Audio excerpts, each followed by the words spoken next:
The morning sun rose over New Haven Colony like it had for 30 years.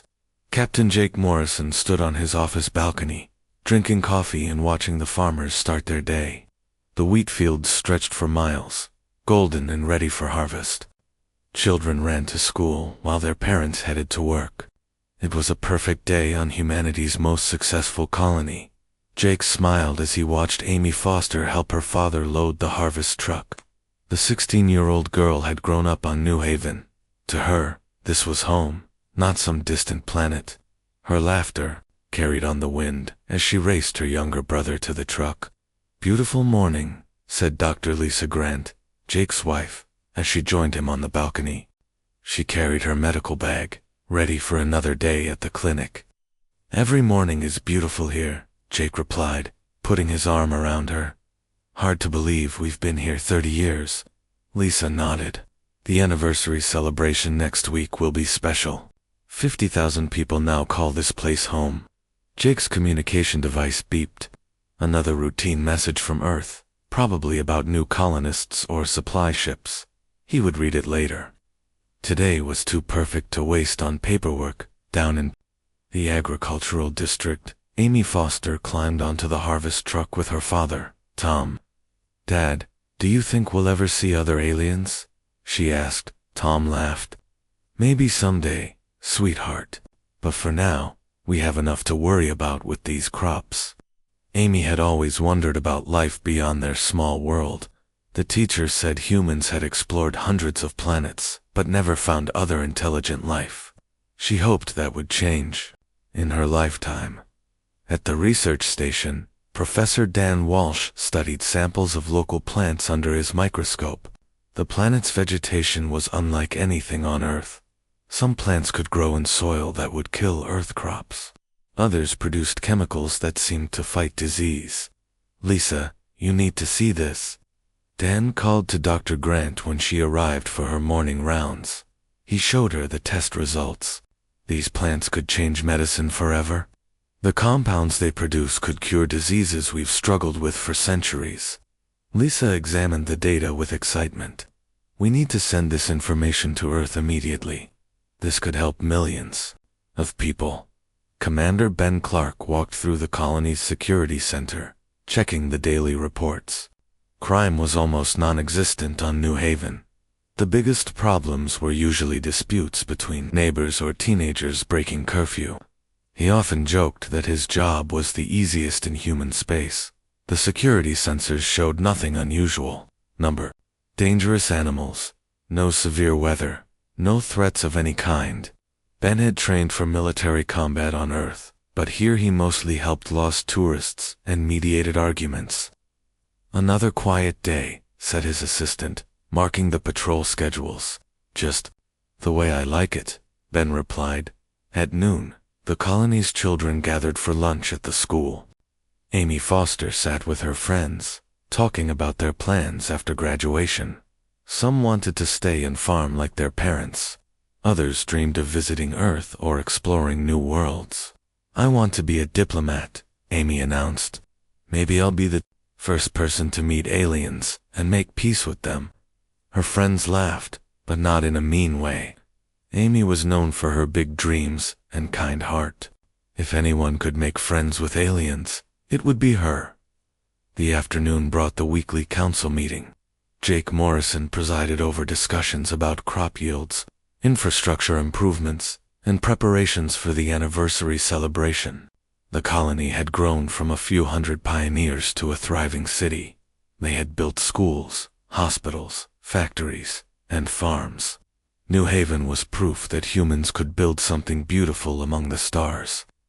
"The harvest this year will be our best yet," reported the agriculture minister. "We'll have surplus food to trade with other colonies." "The medical research is progressing excellently," added Dr. Grant. "We may have discoveries that will benefit all of humanity." Jake felt proud of what they had accomplished. 30 years ago, this had been an empty world. Now it was home to thousands of families living peaceful, productive lives. As evening approached, families gathered for dinner. The Fosters sat around their table, talking about their day. Tom discussed the harvest while Amy's mother, Mary, shared news from her job at the school. Amy talked about her studies and her dreams of exploring space. Earth feels so far away, Amy said. This is my real home. Her parents exchanged glances. They remembered Earth, but their daughter was right. New Haven was home now. The sun set behind the mountains, painting the sky in brilliant colors. Jake Morrison made his final rounds, checking the colony's systems. Everything was peaceful and secure. 50,000 people slept safely under the alien stars. In his office, Jake finally read the message from Earth. It was routine communication about new trade agreements and expansion plans. Humanity was growing stronger every year, spreading across the galaxy in peace. Jake turned off the lights and walked home through quiet streets. Families were gathering on porches to enjoy the cool evening air. Children played in gardens while parents talked about tomorrow's plans. The sound of laughter and conversation filled the air. It was a perfect evening on a perfect world. Jake had no way of knowing it would be their last.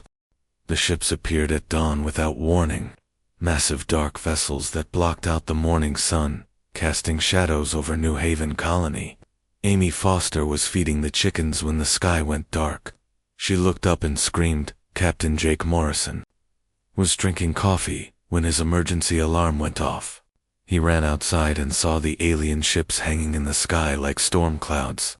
His communication device was buzzing with panicked calls from all over the colony. "This is Morrison," he answered. "I see them. Stay calm, everyone." But Jake's heart was racing. The ships were enormous, each one larger than New Haven's biggest building. There were 12 of them, arranged in a perfect circle around the colony. Commander Ben Clark was already at the security center, trying to contact the ships. "Unknown vessels, this is New Haven Colony Security. Please identify yourselves and state your intentions." For long minutes, there was only silence. Then a voice came through the speakers, cold and strange. "Humans of this world, you have 30 minutes to begin evacuation. This territory belongs to the Zephyrian Collective." Ben looked at his assistant in shock. "Did they just order us to leave our own planet?" Jake Morrison burst into the security center. "What do they want?" "They want us to leave," Ben said. "They claim this is their territory." Jake grabbed the communication device. "This is Captain Morrison, administrator of New Haven Colony. This world has been our home for 30 years. We mean no harm to anyone, but we will not abandon our homes." The alien voice came back, even colder than before. "You are primitives who do not understand galactic law.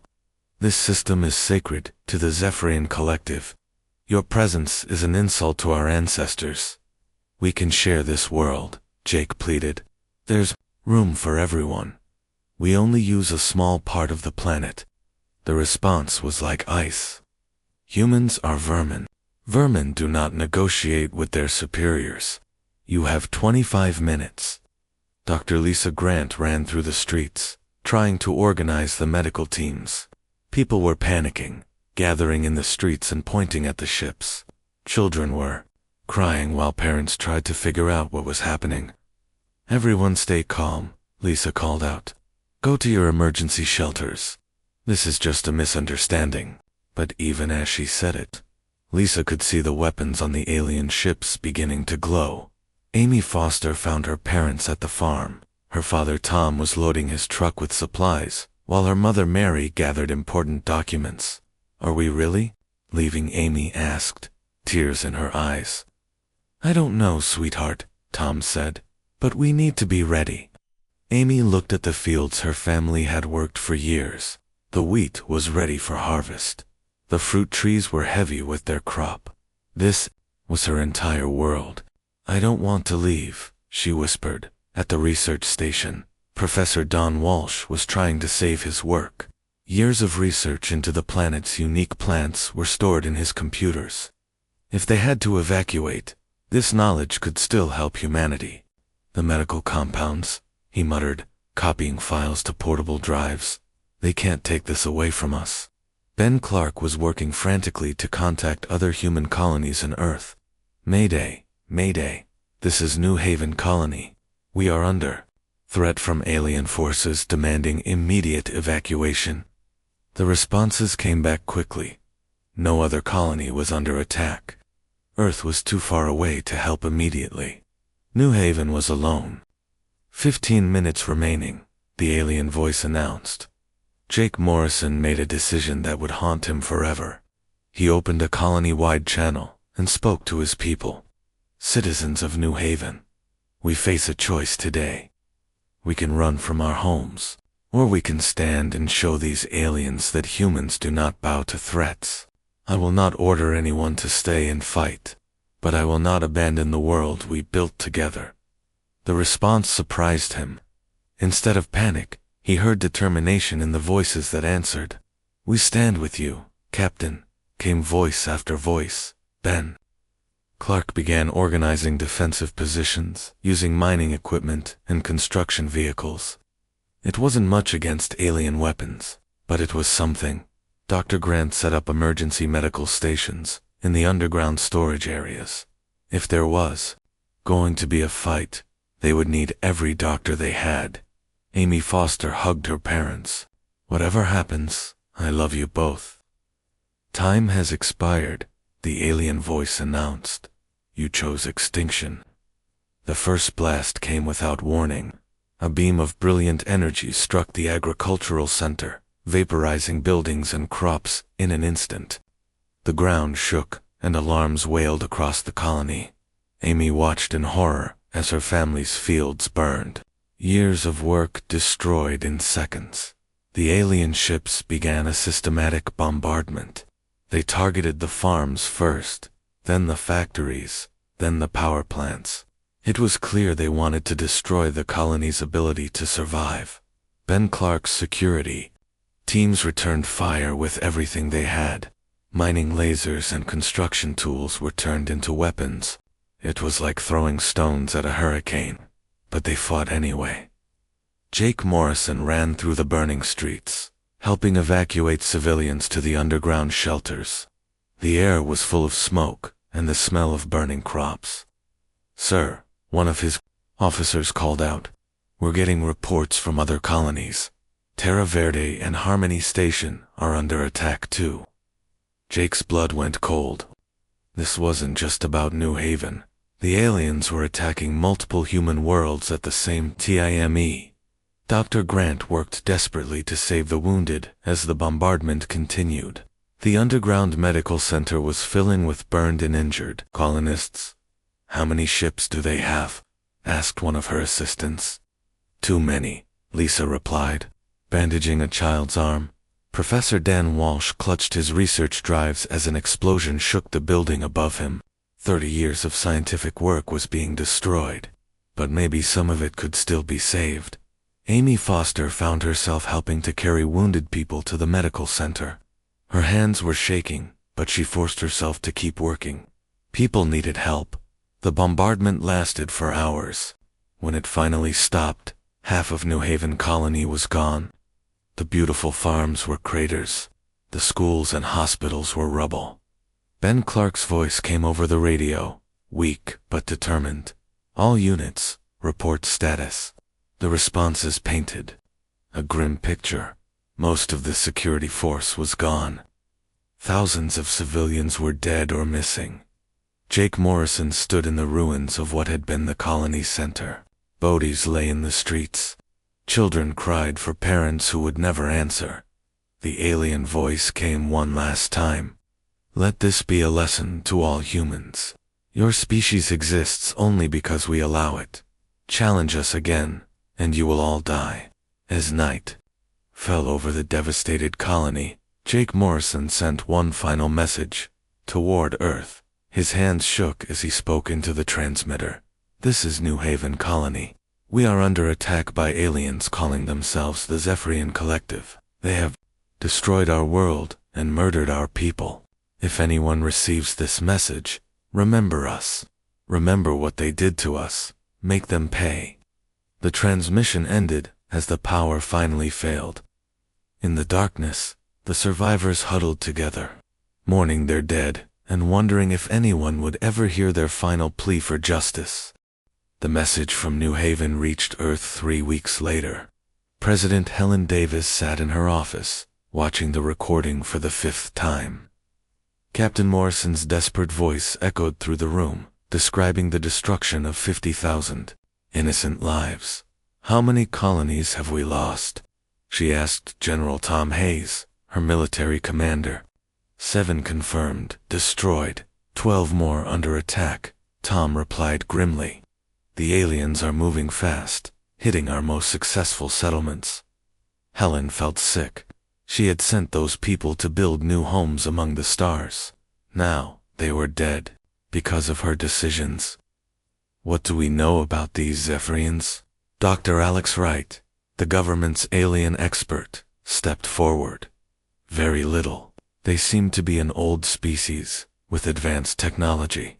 Our scouts found evidence of destroyed civilizations, on dozens of worlds." "You mean they've done this before?" "Multiple times. We found ruins of at least 12 different species that were wiped out completely." Helen stood up and walked to the window.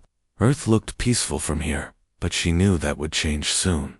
"How long before they reach our core worlds?" 6 months, maybe less, General Hayes answered. Helen made the hardest decision of her life. Issue emergency mobilization orders. Every ship, every weapon, every soldier. We're going to war. The news spread across Earth like wildfire. For the first time in centuries, humanity faced extinction. But instead of panic, something else happened. People got angry. Captain Nick Taylor had been on a deep space mission when the attacks began. His ship was fast and well-armed, designed for exploration and first contact. Now it was the only human vessel that had actually fought the Zephyr and survived. He stood before the global assembly, his uniform still bearing scorch marks from the battle. "They're not gods," he told the assembled leaders. "Their ships are tough, but they can be hurt. I damaged one of their vessels before I had to retreat." "What are their weaknesses?" asked General Hayes. "They're arrogant. They think we're just animals. They don't expect us to fight smart or coordinate our attacks." Dr. Wright had been studying the recovered data from Nick's ship. Their shields work differently than ours. If we modify our weapons, we might be able to punch through. Within days, Earth transformed into a massive war machine. Factories that made cars started building weapons. Scientists who studied medicine began designing new ways to kill. Farmers and teachers volunteered for military service. The shipyards worked around the clock, building humanity's first true battle fleet. The largest ship was the UES Vengeance, a massive warship designed specifically to fight the Zephyrians. Admiral Ryan Scott took command of the Vengeance. He had fought in Earth's last major war 20 years ago, but this was different. This was about survival. "How many ships will we have?" he asked his staff. 200 combat vessels, sir, plus support, ships, and transports." It sounded like a lot, but Ryan knew the Zephyrians had thousands of ships. Humanity would have to be smarter, not just stronger. President Davis received a message from the Zephyrian Collective. It was broadcast across all human worlds, a demonstration of their power. "Humans of Earth," the cold alien voice announced, "your colonies have been cleansed because they defiled sacred space. Surrender now, and we will allow your species to serve us. Resist, and join your dead colonists." The message showed images of destroyed human worlds. New Haven was a blackened crater. Terra Verde was a frozen wasteland. Harmony Station was simply gone, blasted into space dust. Helen's response was broadcast just as widely. She spoke from the steps of the global assembly, with the flags of every human world behind her. "To the Zephyrian Collective," she began, her voice steady and cold. "You have murdered our children. You have destroyed our homes. You have declared war on humanity." She paused, looking directly into the camera. "You should have left us alone. You have awakened something that should have stayed sleeping. We are coming for you. The war preparation accelerated. Dr. Wright's team developed new weapons based on Nick Taylor's battle data. The Hellfire plasma cannon could punch through. Zephyrian shields with sustained fire. Major Linda Gray trained special forces teams for boarding actions. If they could capture Zephyrian ships, they might learn enough to turn the tide. Remember, she told her Marines, they think we're animals. Show them what angry animals can do. Chief Engineer Paul Adams worked on making human ships faster and more deadly. He studied every piece of Zephyrian technology Nick's ship had recorded. Their shields regenerate, he explained to Admiral Scott. But if we hit them fast enough, with enough firepower, we can overwhelm their defenses. The colonies that had survived the initial attacks began fortifying themselves. Mining colonies became armed fortresses. Agricultural worlds turned their tools into weapons. Amy Foster, now evacuated to a safe world with other New Haven survivors, volunteered for military service on her 18th birthday. I want to fight, she told the recruiter. They killed my parents. They destroyed my home. The recruiter looked at her application. You're too young for combat duty. Amy's eyes burned with determination. I've seen more combat than most of your soldiers. I was there when New Haven died. Meanwhile, Lieutenant Eva Martinez worked with other survivors to gather intelligence about Zephyrian tactics and technology. Every detail could save human lives. They always target civilians first, reported one survivor. They want to break our spirit before they fight our military. That was their mistake, Eva replied. They don't understand humans. Killing our families doesn't break us. It makes us stronger. As the human fleet prepared to launch, President Davis met with the families of the destroyed colonies. She looked into their eyes and saw the same thing in all of them, cold, determined anger. We will not forget, she promised them. We will not forgive. And we will not stop until justice is done. The U.S. Vengeance led the fleet out of Earth's orbit on a cold Tuesday morning. 200 ships carrying humanity's fury toward the border worlds. Admiral Scott stood on his bridge, looking at the tactical display. The odds were terrible. Humanity had never fought a real space war before. Most of their ships were converted civilian vessels. But he thought about the children of New Haven, murdered for the crime of growing food on a distant world. He thought about the families torn apart by alien arrogance. Set course for the border, he ordered. Let's teach them what happens when you threaten humanity. The fleet jumped faster than light speed, carrying 200,000 angry humans toward their first real battle against an alien enemy. Behind them, Earth continued building more ships. This was just the beginning. The Zephyrians had awakened humanity's capacity for war, and now they would learn why that was a mistake. The peaceful age of human expansion was over. The age of human wrath had begun. The first Zephyrian outpost died in less than 10 minutes. Admiral Ryan Scott watched from the bridge of the U.S. Vengeance as human ships tore through the alien defenses like they were made of paper. Target their weapon platforms first, he ordered. Show them what Hellfire cannons can do. Chief Engineer Paul Adams had done his work well. The new weapons cut through Zephyrian shields in sustained bursts, overwhelming their regeneration systems. What had seemed impossible just months ago was now routine. The Zephyrian commander tried to surrender, but Scott's response was ice cold. You didn't accept surrenders at New Haven. The outpost was reduced to floating debris within the hour. Major Linda Gray's Marines boarded the few surviving Zephyrian ships, moving through the corridors with deadly efficiency. The aliens were tall and thin, with gray skin and large black eyes. They looked fragile compared to the heavily armored humans. Please, one Zephyrian officer begged in broken human language. We were following orders. Linda's response was delivered through her helmet speaker, emotionless and final. So were the guards at the death camps on Earth centuries ago. Orders don't excuse murder. Lieutenant Eva Martinez set up her interrogation equipment in the captured ships. The Zephyrians were terrified of the humans, calling them demons and monsters in their own language. "Where is your main fleet?" she asked a captured captain. The alien trembled. "You cannot defeat the collective. We have ruled this galaxy for 10,000 years. Your 10,000 years are over," Eva replied calmly. "Now answer my question, or I'll let Major Gray's Marines ask it instead."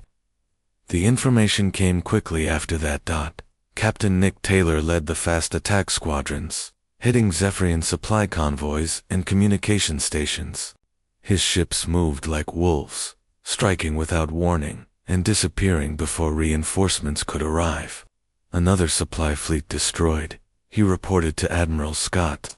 "The Zephyrians are starting to avoid our patrol routes." "Good," Scott replied. "Fear makes them predictable." The human fleet moved deeper into Zephyrian space, leaving destruction behind them. Every military installation was targeted. Every ship was destroyed. Every Zephyrian soldier was shown the same mercy they had given to New Haven's children. The Zephyrian Collective's leadership gathered an emergency session on their capital world. High Commander Kethver studied the reports with growing disbelief. "How many outposts have we lost?" he demanded. 37 in the last week," replied his aide, voice shaking. "The humans are moving faster than our reinforcements can respond. Impossible. These are primitive beings. They should be cowering in fear." "Sir, perhaps we underestimated them. Their technology seems more advanced than our initial assessments." Kethver's rage was terrible to behold. "They are vermin. Increase our patrols. Send more ships to hunt them down." But the Zephyrian fleets found only empty space. The humans had learned to avoid large battles, preferring to hit small targets and retreat before superior numbers could overwhelm them. Dr. Alex Wright studied the captured Zephyr technology aboard the UES Vengeance. Each new discovery revealed weaknesses to exploit. "Their ships are built for intimidation, not efficiency," he explained to Admiral Scott. "All that bulk makes them slow to maneuver. Can we use that against them? Absolutely. Our smaller ships can run circles around their heavy cruisers." The human tactics evolved quickly. Fast attack ships would engage Zephyrian vessels, drawing them into pursuit. The aliens would follow, thinking they were chasing fleeing enemies. Instead, they flew into carefully prepared ambushes where human heavy weapons waited. Amy Foster had earned her place in Major Gray's Marine unit through skill and determination. At 19, she was one of the youngest Marines in the fleet, but her experience at New Haven made her invaluable. "The aliens fear close combat," she reported after a boarding action. "They're used to fighting from a distance. Get inside their ships, and they panic." Her squad had developed new tactics for ship-to-ship combat. Human strength and endurance gave them advantages in the narrow corridors of Zephyrian vessels. The psychological warfare was just as important as the physical fighting. Eva Martinez had learned to speak basic Zephyrian, and she made sure captured aliens understood humanity's message. "Your people killed our children," she would tell each prisoner. "We remember every name, every face, every family destroyed. This will not end until justice is done." The captured Zephyrians spread these words throughout their fleet. Human rage was becoming legendary among alien forces. Admiral Scott received regular reports from other human fleets operating across Zephyrian space. The pattern was the same everywhere: human forces striking like lightning, destroying everything military, and disappearing before counterattacks could be organized. "Sir," reported his communications officer, "we're intercepting more Zephyrian distress calls. They're asking for reinforcements that don't exist." "Their empire is larger than our fleet," Scott replied, "but we don't need to conquer every world. We just need to break their will to fight." The turning point came when Captain Taylor's squadron intercepted a Zephyrian diplomatic convoy. The aliens were trying to contact other species, seeking allies. against the human threat. The convoy's destruction sent a clear message to the galaxy. Anyone who helped the Zephyrians would face human wrath. Chief Engineer Adams continued improving human weapons and defenses. Each battle provided new data to analyze and incorporate. The Zephyrians are adapting their shields, he reported. But we're adapting faster. The new Mark 7 Hellfire cannons could penetrate any known Zephyrian defense. Human ships became moving fortresses of destruction, each one capable of destroying multiple alien vessels. Major Gray's Marines had perfected the art of terror warfare. They would board Zephyrian ships, disable the crew, and set the vessels adrift with a single message, playing on repeat. This is what happens to murderers. The psychological impact was devastating. Zephyrian crews began surrendering rather than face capture by human Marines.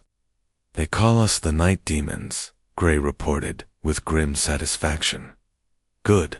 Let them be afraid. As the human fleet approached the core Zephyrian systems, Admiral Scott received new intelligence from Eva Martinez's interrogations. The Zephyrian home system is heavily defended, she reported. But their morale is breaking. Some of their ships are refusing combat orders. Scott studied the tactical data. The final battle would be costly. But humanity had advantages the aliens couldn't match.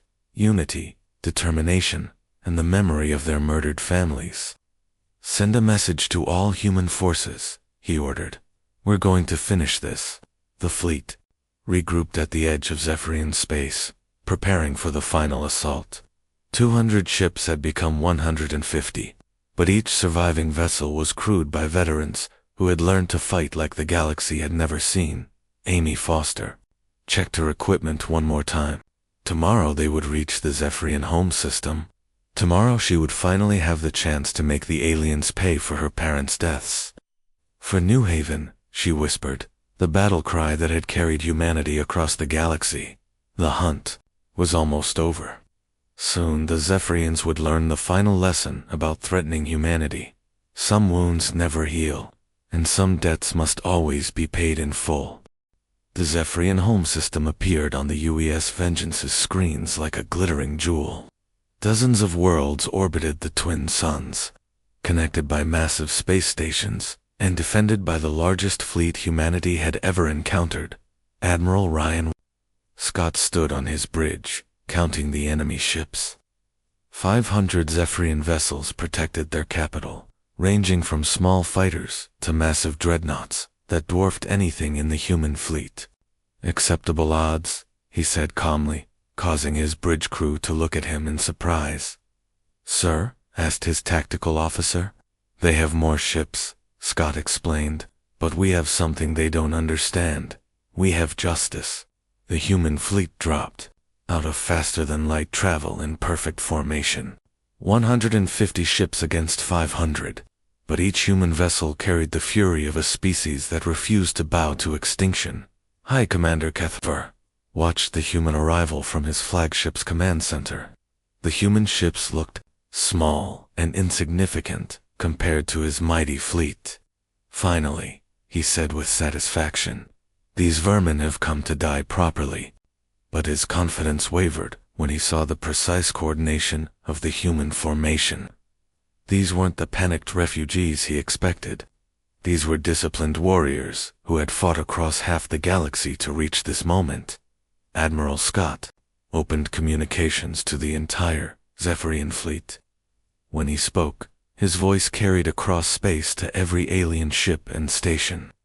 Zephyrian Collective, this is Admiral Scott of the human fleet. 6 months ago, you attacked our colonies without warning. You murdered 50,000 innocent people on New Haven alone. You called us vermin and declared us extinct. He paused, letting the words sink in. You were wrong. The first shots came from the Zephyrian fleet, massive energy beams that would have vaporized entire human cities. But the human ships moved like dancers, sliding between the attacks with impossible precision. Captain Nick Taylor led his fast attack squadrons into the heart of the enemy formation. His ships were outnumbered 10-1, but they moved with the speed and fury of angry wasps. "Target their command ships," he ordered. "Cut off their coordination." The new Mark 7 Hellfire cannons tore through Zephyrian shields like they were made of tissue paper. Ships that had seemed invincible just months ago began exploding under sustained human fire. Major Linda Gray's Marines prepared for the largest boarding operation in human history. Dozens of assault shuttles launched from the human fleet, carrying elite soldiers toward crippled Zephyrian vessels. "Remember," she told her troops over the radio, "they showed no mercy to our families. We show them the same kindness." Amy Foster was in the first wave of boarders, her weapon charged and her heart burning with memories of New Haven's destruction.